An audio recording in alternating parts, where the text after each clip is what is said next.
ছাত্ৰ-ছাত্ৰীসকল তোমালোকক মোৰ চেনেললৈ স্বাগতম জনাইছোঁ। আজি তোমালোকৰ বাবে মই লৈ আহিছোঁ BA 4th চেমৰ অসমীয়া লোকসাহিত্য অধ্যয়ন পেপাৰখনৰ ইম্পৰ্টেণ্ট শ্বৰ্ট কুৱেশ্যন এনচাৰ। আহা আমি ভিডিঅ'টো আৰম্ভ কৰোঁ। 1 নম্বৰ প্ৰশ্নটো হৈছে ভক্তিমূলক গীত কি? উত্তৰটি হ'ল ভক্তিমূলক গীত বুলিলে ঈশ্বৰ বা দেৱ-দেৱীক উদ্দেশ্য কৰি ভক্তিভাৱত লিখা বা গোৱা গীত, য'ত যিকোনো দেৱ-দেৱীৰ অৱতাৰ, সাধু-সন্ত বা ধৰ্মীয় বিশ্বাসৰ প্ৰতি গভীৰ ভক্তি আৰু মৰম প্ৰকাশ কৰা হয়। এই ধৰণৰ গীতত মূলতঃ ঈশ্বৰৰ প্ৰেম, অনুগত্য, আত্মসমৰ্পণ আৰু ধৰ্মীয় অনুভৱ প্ৰকাশ পায়। 2 নম্বৰ প্ৰশ্নটো হৈছে মনসা কাব্য ৰচনা কৰা কবি দুগৰাকীৰ নাম লিখা। উত্তৰটি হ'ল মনসা কাব্য ৰচনা কৰা কবি দুগৰাকীৰ নাম হ'ল সুকবি নাৰায়ণদেৱ আৰু দুৰ্গাবৰ কায়স্থ। 3 নম্বৰ প্ৰশ্নটো হৈছে দৰঙৰ উল্লেখযোগ্য এটি পূজাৰ নাম উল্লেখ কৰা। উত্তৰটি হ'ল দৰঙৰ উল্লেখযোগ্য এটি পূজাৰ নাম হ'ল দেউল উৎসৱ।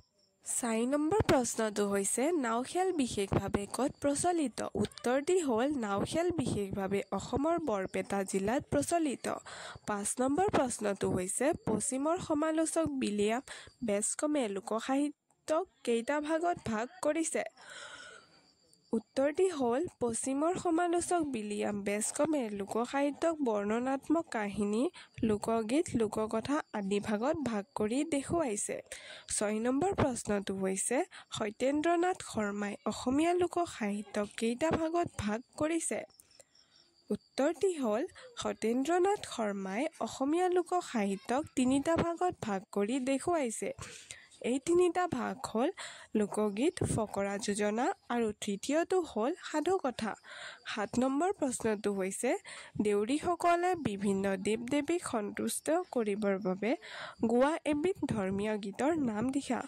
উত্তৰটি হ'ল দেউৰীসকলে বিভিন্ন দেৱ-দেৱীক সন্তুষ্ট কৰিবৰ বাবে গোৱা এবিধ গীতৰ নাম হ'ল আবৰ। 8 নম্বৰ প্ৰশ্নটো হৈছে উড়িয়া সমাজত যোৰা নামক কি বুলি কোৱা হয়? উত্তৰটি হ'ল উড়িয়া সমাজত যোৰা নামক ৰচক খেলি বুলি কোৱা হয়। 9 নম্বৰ প্ৰশ্নটো হৈছে মন্ত্ৰ কাক বোলে? উত্তৰটি হ'ল দেৱ-দেৱীৰ পূজা উপাসনাৰ প্ৰসংগত গোৱা গীত, পদ, তুষ্টি, স্তৱ, তুতি প্ৰাৰ্থনাই মন্ত্ৰ। কিছুমান মন্ত্ৰৰে নানা ব্যাধি নিৰাময়ৰ বাবে ৰোগীক জৰা-ফুকা কৰা হয় আৰু এইবিধৰ মন্ত্ৰবোৰেই যাদুমূলক মন্ত্ৰ।